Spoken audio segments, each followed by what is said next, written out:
গভীর রাত্রে হযরত ফাতিমা রাদিয়াল্লাহু তাআলা আনহা ইন্তেকাল করলেন। কিছু সংখ্যক সাহাবীদের কাছে খবর দিয়া অল্প সময়ের ভিতরে জানাজার ব্যবস্থা করা হলো। হযরত আবু যার গিফারী রাদিয়াল্লাহু তাআলা আনহু কবরের ভিতরে নেমে গেলেন। কবরের ভিতরে নেমে গিয়া হযরত আবু যার বলেন, রে কবর, তোর ভিতরে আজকে কাকে রাখবো, তুই কি তা জানিস নাকি? কোনো জবাব আসে না। হযরত আবু যার বলেন, কবর রে, তোর ভিতরে আজকে যাকে রাখবো তিনি হতেছে হযরত ইমাম হাসান হোসেনের মা, বেহেশতের সমস্ত জওয়ানদের সরদার হবেন যারা, সেই দুইজনের মা তোর ভিতরে রাখবো, খবরদার বেয়াদবি করবি না। কোনো জবাব না পেয়ে হযরত আবু যার বলেন, ওগো কবরের মাটি, তোর ভিতরে কাকে রাখবো কি জানিস? আসাদুল্লাহিল গালিব, দুনিয়ার সমস্ত কাফেরদের বিরুদ্ধে আল্লাহ রাব্বুল আলামিন যাকে বাঘ বানিয়ে পাঠালেন, সেই হযরতে আলী তার স্ত্রী রেখে যাব, খবরদার বেয়াদবি করবি না। কোনো জবাব আসে না। হযরত আবু যার বলেন, কবরের মাটি, তোর ভিতরে যাকে রাখবো তিনি হলেন খাতুনে জান্নাত, বেহেশতের সমস্ত মহিলাদের সরদারিনী হবেন যে ফাতেমা, তারে রেখে যাব, তোর ভিতরে খবরদার কোনো বেয়াদবি করবি না। আবার হযরত আবু যার বলেন, কবরের মাটি, তোর ভিতরে কারে রাখবো কি জানিস? তোর ভিতরে আজকে যাকে রেখে যেতেছি তিনি হলেন আখেরি জামানার পয়গম্বর বিশ্বনবী জনাবে মুহাম্মদ রাসূলুল্লাহ সাল্লাল্লাহু আলাইহি ওয়াসাল্লামের কলিজার টুকরা মা ফাতেমাকে তোর ভিতরে রাখবো, খবরদার কবরের মাটি বেয়াদবি করবি না। কিতাবে এসেছে হযরত আবু যারকে বাড়ি শুনতে পেলেন, আওয়াজ এলো, কে যেন বলতেছে, রে আবু যার, আমি ফাতেমা কি চিনি না, হাসান হোসেনের মা কি চিনি না, আলীর স্ত্রী চিনি না, রাসূলের মেয়ে মা ফাতেমা কি চিনি না। আমল যদি ভালো হয় আমার ভিতরে, আমল ভালো নিয়ে যে আসবে শান্তিতে থাকবে, আর আমল যদি খারাপ হয় আমার ভিতরে, তার অবস্থা চূড়ান্ত হয়ে যাবে। আমার ভাইরা, আমার বন্ধুগণ, আমলের উপরে ভিত্তি করে কিয়ামতের দিন নাজাত হবে। আমল যদি খারাপ হয়ে যায় কিয়ামতের দিন কেউ তাকে বাঁচাতে পারবে না। এই জন্য কিয়ামতের ময়দানে, হাসরের দিনে আল্লাহর হাবিব জনাবে মুহাম্মদ রাসূলুল্লাহ সাল্লাল্লাহু আলাইহি ওয়াসাল্লাম সিজদায় পড়ে কাঁদতে থাকবেন। আল্লাহ রাব্বুল আলামিন বলেন, হাবিব রে, আপনি কাঁদেন কেন? আজকে তো আপনার কাঁদার দিন না, আমি আপনাকে মাকামে মাহমুদ দান করেছি, আমি আপনাকে কাউসার দান করেছি, আপনার আজকে সম্মানের দিন, মর্যাদার দিন, কাঁদেন কেন? আল্লাহর হাবিব বলবেন, রব্বুল আলামিন মাকামে মাহমুদ পেয়েছি, কাউসার পেয়েছি, কান্দি এই জন্য আমি দেখতে পাচ্ছি আবার সামনে দিয়া ফেরেশতারা আমার উম্মতগুলি জাহান্নামের দিকে নিয়ে যায়। আল্লাহ রাব্বুল আলামিন বলবেন, ওগো আমার হাবিব, আমি আপনাকে ক্ষমতা দিলাম, আপনার জান্নাতি উম্মতগুলি আপনি বেছে নেন। আল্লাহর হাবিব তার জান্নাতের উম্মতগুলি বাঁচতে থাকবেন। হযরত আয়েশা বলেন, ইয়া রাসূলুল্লাহ, কিয়ামতের ময়দানে লক্ষ কোটি কোটি মানুষের ভিতরে আপনার জান্নাতি উম্মত আপনি চিনবেন কি করে? হুজুর বলেন, আয়েশা, কোন একটি ঘোড়ার কপাল যদি থাকে সাদা, এই সাদা কপালওয়ালা ঘোড়াটা যদি অসংখ্য ঘোড়ার ভিতরে যদি হারিয়ে যায়, তাহলে সাদা কপালওয়ালা ঘোড়ার মালিক তার ঘোড়াকে পাবে কিনা বলো? হযরত আয়েশা বলেন, হুজুর অনায়াসে পাবে। আল্লাহ রাব্বুল আলামিনের হাবিব বলেন, আয়েশা রে, কিয়ামতের ময়দানে আমার যে উম্মতেরা নামাজি ছিল, দিনদার ছিল, পরেজগার ছিল, দুনিয়ার বুকে ঈমান নিয়ে যারা চলাফেরা করেছে, আমার দিন কায়েমের, আল্লাহর দ্বীনের জন্য যারা কাজ করেছে, ওদের চেহারা নূর চমকাতে থাকবে, ঈমানের নূর কিয়ামতের দিন চমকাতে থাকবে। সেই ঈমানের নূর দেখে দেখে আমি আমার জান্নাতি উম্মতগুলি আমি বেছে নেব। হযরত ফাতিমা রাদিয়াল্লাহু তাআলা আনহাকে রাসূলুল্লাহ সাল্লাল্লাহু আলাইহি ওয়াসাল্লাম অত্যন্ত ভালোবাসতেন, মহব্বত করতেন তার স্ত্রীদেরকেও। তার স্ত্রীরাও রাসূল করিম সাল্লাল্লাহু আলাইহি ওয়াসাল্লামকে ভালোবাসতেন প্রাণ উজাড় করে দিয়ে। নবীজি বলেছেন, কন্যার পিতাদেরকে গালি দিও না। অনেকে টিটকারি করে, বারবার মেয়ে হয় ছেলে একটাও হয় না, সেই জন্য টিটকারি বটকারি করে। আল্লাহর নবী বলেছেন, মেয়ের পিতাকে গালি দিও না, ঠাট্টা করো না, যেহেতু আমি মুহাম্মদ রাসূলুল্লাহ সাল্লাল্লাহু আলাইহি ওয়াসাল্লাম, আমি মেয়েদের পিতা, আমি নিজে মেয়েদের পিতা, খাও না, মেয়েদের পিতাকে গালি দিও না। রাসূলুল্লাহ বলেছেন, আকাশের নিচে জমিনের উপরে খাদিজার মতো মহিলা আর নাই। সেই হযরতে খাদিজা রাসূলের 4টি মেয়ে পেটে ধারণ করেছিলেন। সুবহানাল্লাহ। মেয়ের প্রতি রাসূলুল্লাহ যথেষ্ট মহব্বত করতেন, মেয়েকে খুব ভালোবাসতেন হুজুর সাল্লাল্লাহু আলাইহি ওয়াসাল্লাম। হুজুরের কলিজার টুকরা ছিলেন মা ফাতিমা রাদিয়াল্লাহু তাআলা আনহা। হুজুর যখন কোথাও যেতেন, সকলের শেষে দেখা করতেন ফাতেমার সঙ্গে, আর বিদেশ থেকে সফর করে এসে সকলের আগে দেখা করতেন ফাতেমার সঙ্গে। সুবহানাল্লাহ। রাসূলুল্লাহ আরো বলেছেন, তোমরা যখন বাজারে যাবে বা ব্যবসা করতে যাবে বা বিদেশে যাবে, আসার সময় যে সব হাদিয়া নিয়ে আসো, আমরা যখন বাইরে যাই, বাজারে যাই, কিছু হাদিয়া আনি না, জামা কাপড় চকলেট ইত্যাদি আমরা আনে থাকি। রাসূলুল্লাহ বলেছেন হাদিয়াগুলি তোমরা যারা বিদেশে যাও, বাজারে যাও, হাদিয়া আনবে আর এনে ঘরের মধ্যে ঢুকে তা শুরু করবে মেয়েকে দিয়ে। প্রথমে দেবে মেয়েকে। সুবহানাল্লাহ। মেয়ের মর্যাদা ইসলামে সব চাইতে বেশি। কোন যুগে? যে যুগে মেয়ে হলে পরেই মাটির নিচে ঘেরে রাখতো, আছাড় মেরে মেরে ফেলে দিত। বেআইয়ি যামবিন কুতিলা, কোন অপরাধে তাদেরকে হত্যা করা হলো। আল্লাহ পাক কোরআনে কারীমের মধ্যে বলেছেন তাদের অপরাধ আর কিছু না, তারা নারী, এই জন্য তাদেরকে মেরে ফেলা হতো। রাসূলুল্লাহ তাদের ইজ্জত দিলেন। সুবহানাল্লাহ বিহামদিহি। রাসূলুল্লাহ সম্মান দিলেন, ইজ্জত দিলেন তাদের। কন্যা হিসাবে নারীর এই মর্যাদা। ফাতেমাকে রাসূল এত ভালোবাসতেন, ইন্তেকালের সময় হযরত ফাতেমা কাঁদতে কাঁদতে বেহুশ হয়ে যাওয়ার উপক্রম হয়ে গেল। রাসূলুল্লাহ হযরত ফাতেমাকে ইশারা দিলেন। হযরত ফাতেমা তার কান নিয়ে রাসূলুল্লাহর মুখের কাছে লাগাই দিলেন। আল্লাহ নবী কি যেন বললেন কানে কানে। হযরত ফাতেমার কান্না বন্ধ হয়ে গেল। হযরত আয়েশা বলেন, মা, রাসূলুল্লাহ তোমার কানে কানে কি বলল আর তোমার কান্না বন্ধ হয়ে গেল? হযরত ফাতেমা বলেন, ইয়া আম্মা জান, আমার আব্বা আমার কানে কানে বলল, মা ফাতেমা তুই কাঁদিস না, তোর কান্না আমার বরদাস্ত হয় না, তোমাকে কাঁদতে হবে না। আমি তোমাকে সুসংবাদ দিয়ে যেতেছি, আমি মরে যাওয়ার পর সর্বপ্রথম তোমার সাথে আমার দেখা হবে। রাসূলুল্লাহর এই ভবিষ্যৎবাণী হযরত ফাতেমা বুঝতে পেরেছেন যে হুজুরের ইন্তেকালের পরে আমার বেশি দেরি হবে না, আমিও তাড়াতাড়ি হুজুরের সাথে শামিল হতে পারবো। হুজুরের ইন্তেকালের 6 মাস পরেই হযরত ফাতেমা রাদিয়াল্লাহু তাআলা আনহা ইন্তেকাল করেছেন। কন্যা হিসাবে নারীর মর্যাদা ইসলাম অনেক অনেক গুণে বাড়িয়ে দিয়েছে।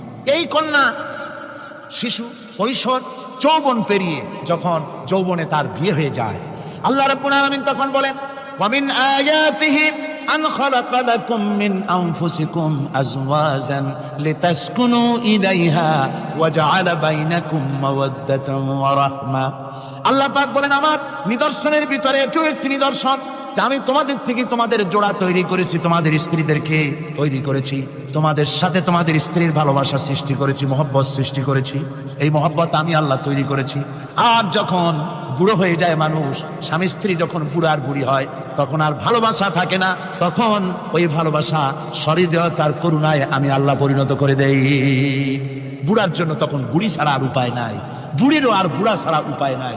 তখন ভালোবাসা কোনো বিশেষ কোনো অক্ষণীয় ভালোবাসা নয়, তখন একের উপরে অন্য একদম নির্ভরশীল হয়ে পড়ে। আল্লাহ পাক বলেন, এই অবস্থা আমি আল্লাহ সৃষ্টি করে দেই। সুবহানাল্লাহ।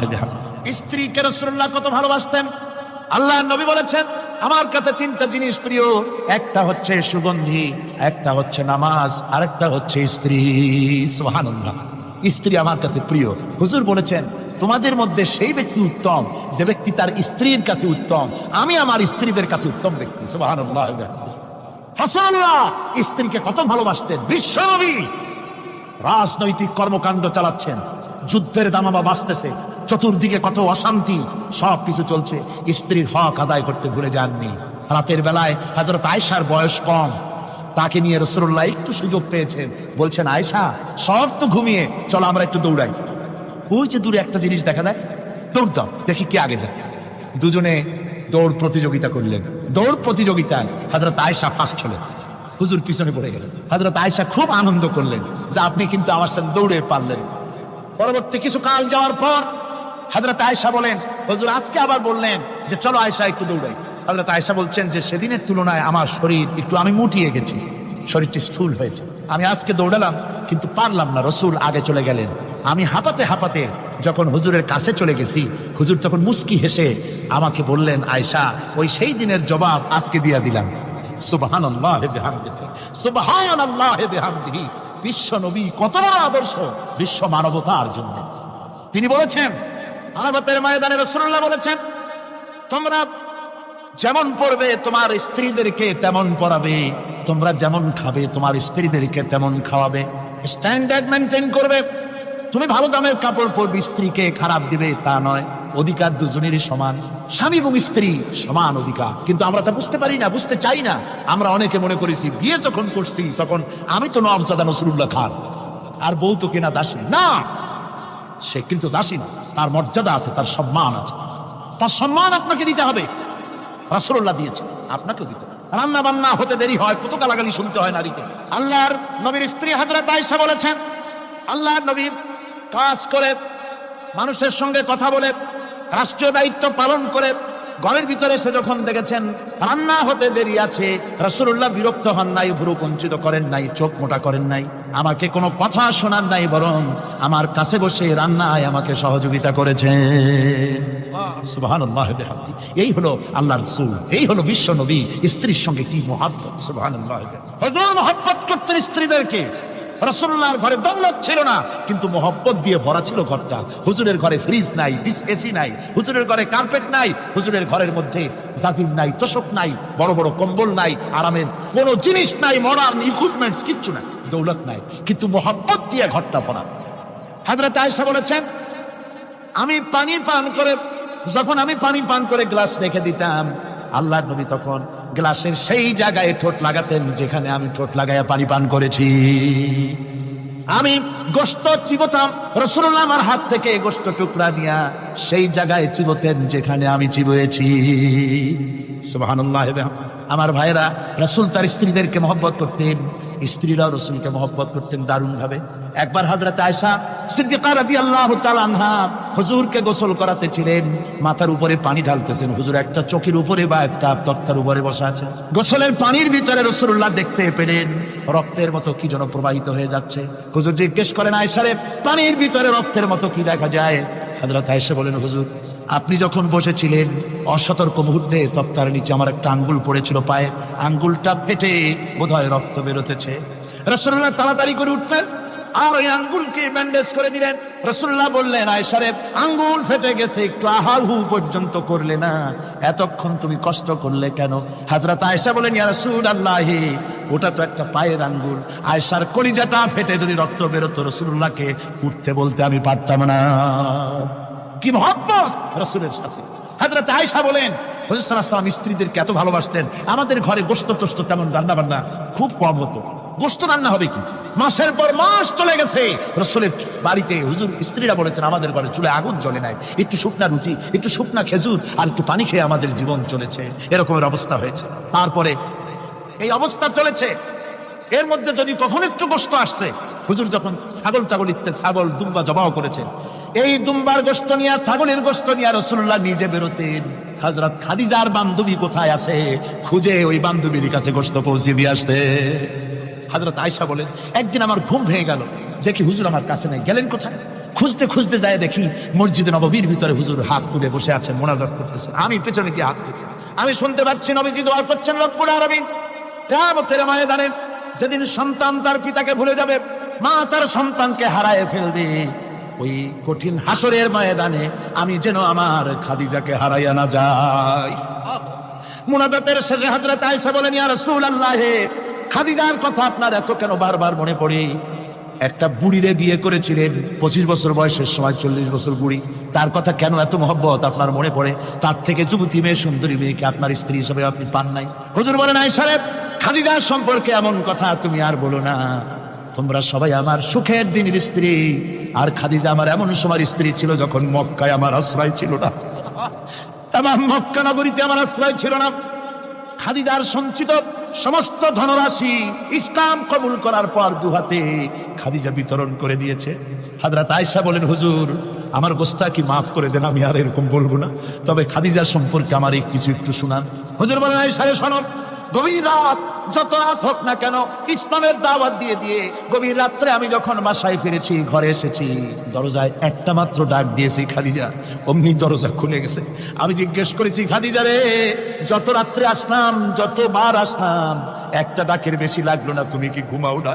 হযরতে খাদিজা বলেছেন, ইয়া রাসূলুল্লাহ, আমার মনের ভিতরে ভয় থাকে, আল্লাহর রাসূল দ্বীনের খেদমতে বাইরে আছেন, আমি যদি আরামে বিছানায় ঘুমায়ে থাকি আর নবীজি দরজার কাছে দাঁড়ায় আমারে ডাকাডাকি করবে, উঠতে যদি দেরি হয়ে যায় নবীজির সঙ্গে বেয়াদবি হয়ে যাবে, এই মনে করে আপনি না আসা পর্যন্ত দরজার সাথে পিঠ লাগাই আমি দাঁড়াইয়া ঘুমাই।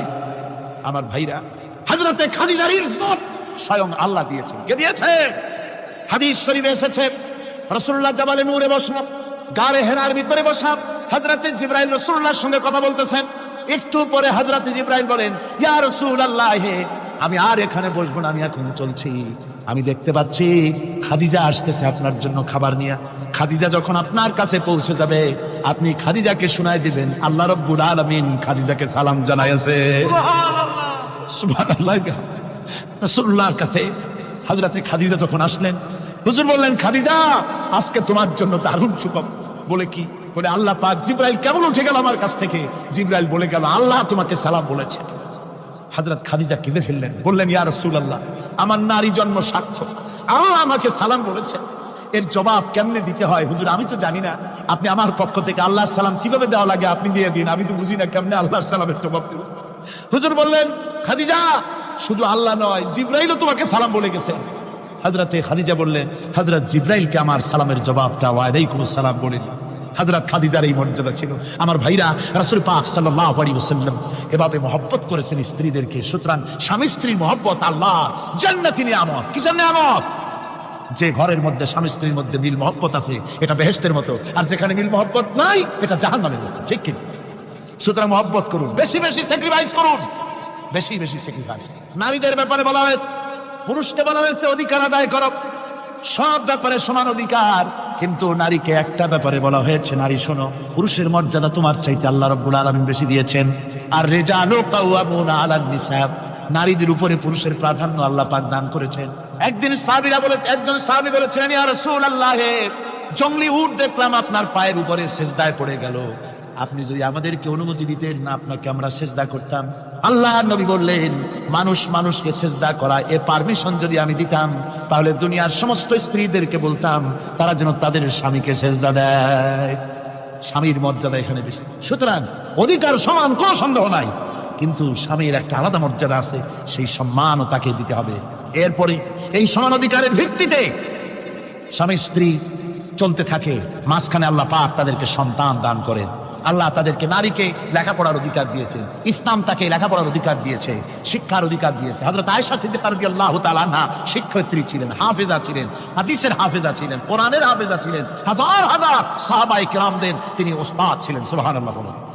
নারীদের ব্যাপারে অধিকাংশ মাসালা হযরত আয়েশা সিদ্দিকা রাদিয়াল্লাহু তাআলা আনহার অবদান।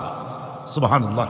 নারী যুদ্ধ করেছে, যুদ্ধের ময়দানে নারীর অধিকার আছে, নারী চাকরি করতে পারবে, নারী ব্যবসা করতে পারবে, নারী লেখাপড়া করতে পারবে, নারী সেনাবাহিনীতে যেতে পারবে, নারী সব করতে পারবে, কিন্তু পর্দার মধ্যে।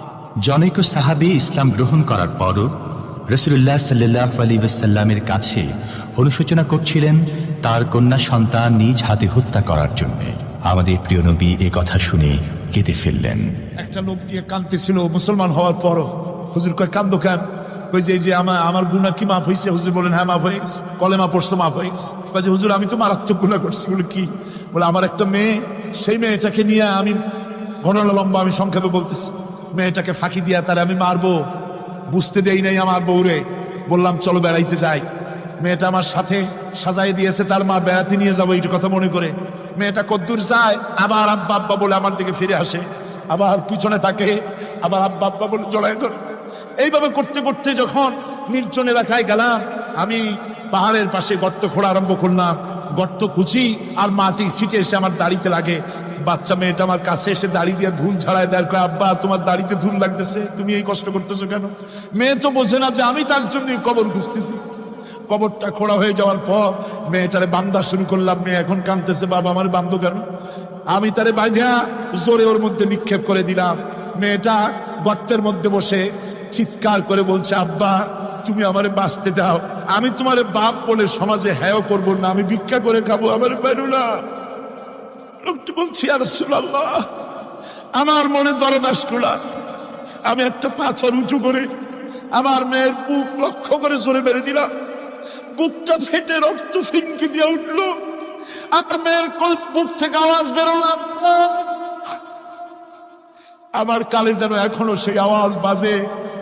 হাদিস শরীফে এসেছে, হুজুরের চোখের পানি দাড়ি ভিজে ভিজে জামার উপরে পড়তেছিল। হুজুর বললেন, আহারে, মানুষও পারে এরকম কাম করতে। পৃথিবীতে নারীর যখন কোনো সম্মান ছিল না, মর্যাদা ছিল না, সেই সময় আমার রাসূল, আমার বিশ্বনবী নারীদেরকে সম্মানের হাত ধরে গর্তের ভিতর থেকে উঠাইয়া রানীর সিংহাসনে বসায় দিলেন। সুবহানাল্লাহ। মায়ের মর্যাদা দিয়ে দিলেন। সুবহানাল্লাহ। নারীরা আমাদের মায়ের জাত। নারীরা আমার কি এর জাত? মায়ের জাত। আমার মা বোনেরা, তোমাদের সম্মান কত তোমরা জানো না। আমরা পুরুষ আমাদের পায়ের তলে জুতা, আর তোমরা আমাদের মায়ের জাত, তোমরা নারী, তোমাদের পায়ের তলে আল্লাহর জান্নাত, আল্লাহর ব্যস্ততা তোমাদের পায়ের তলে। এই সম্মান আল্লাহ তোমাদের দিয়েছে, নবী দিয়েছেন, সুবহানাল্লাহ। কর ভাইরা আমার, অধিকার ইসলাম দিয়েছে। বিবাহ যখন হয়, এই বিবাহের সময় এজেন্ট আনতে হয়, আর বিবাহ হচ্ছে বিবাহ বৈঠক। এজেন্ট আনার জন্য ওই যে কি জানি কয়, ম্যারেজ রেজিস্ট্রার বা মৌলবি সাহেব, কার অনুমতি আগে নেই? বলেন কার অনুমতি? তাহলে অধিকার ইসলাম পুরুষে দিল না মেয়ে লোকের দিল? আগে মেয়ে লোকের কাছে যাও, মেয়েটাকে জিজ্ঞেস করো সেই বিবাহে রাজি আছে কিনা। সুবহানাল্লাহ পড়ে, এই বিবাহে রাজি আছে কিনা জিজ্ঞেস করো, তার অধিকারই বেশি। এরপরে এই বিবাহে করার ব্যাপারে কত বৈষম্য। আজ বিবাহ করতে গেলে যৌতুকের প্রথা এসেছে। রাসূলুল্লাহ যৌতুক দিয়েছিলেন, ওটা যৌতুক না, ওটা উপহার, ওটা হাদিয়া। রাসূলুল্লাহ তোহফা দিয়েছিলেন হুজুরের জামাই। সুবহানাল্লাহ, কি জামাই! এক জামাই তো জিন্নুর আইন, যাকে ফেরেশতারা পর্যন্ত লজ্জা করতো যারে দেখে, হযরত উসমান রাদিয়াল্লাহু তাআলা আনহু।